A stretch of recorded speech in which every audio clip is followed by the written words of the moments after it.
Good morning guys. May sakit tayo ngayon, may ubo at sipon. Tapos may lagnat pero okay lang, carry lang. Kaya natin to. Nag-start na ba kayo mag-jogging dyan? Huwag kayo pa higa-higa lang at scroll-scroll. Galaw-galaw din.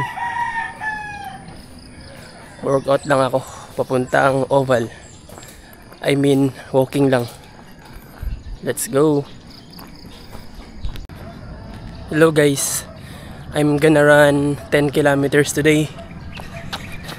Right now, I mean, let's go.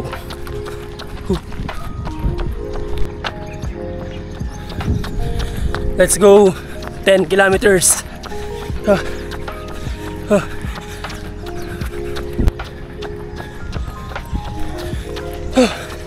3 kilometers.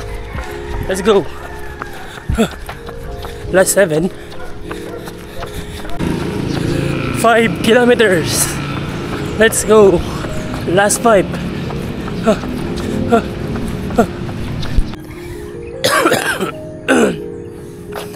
7 kilometers. Lakad lang muna ako guys kasi ang hirap ihinga. May lagnat pa ako eh. May sipon at ubo. At least nandito ako, nagja-jogging. Okay lang maglakad lang muna. Pero tatapusin ko yung 10 kilometers. Siyempre, may araw na. Let's go.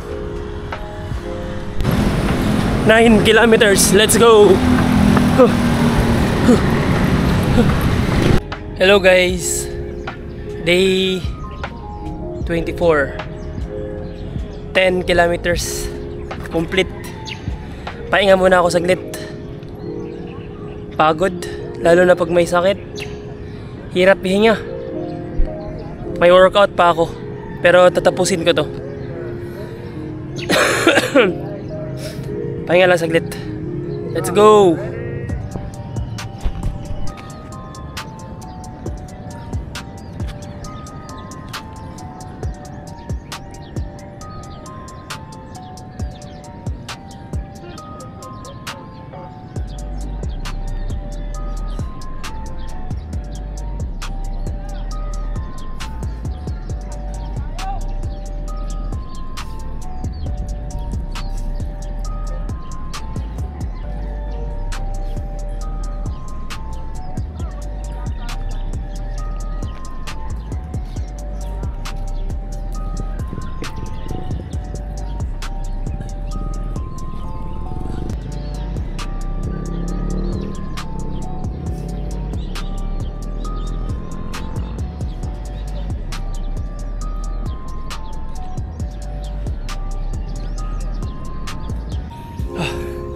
Day 24 complete workout and 10 kilometer run.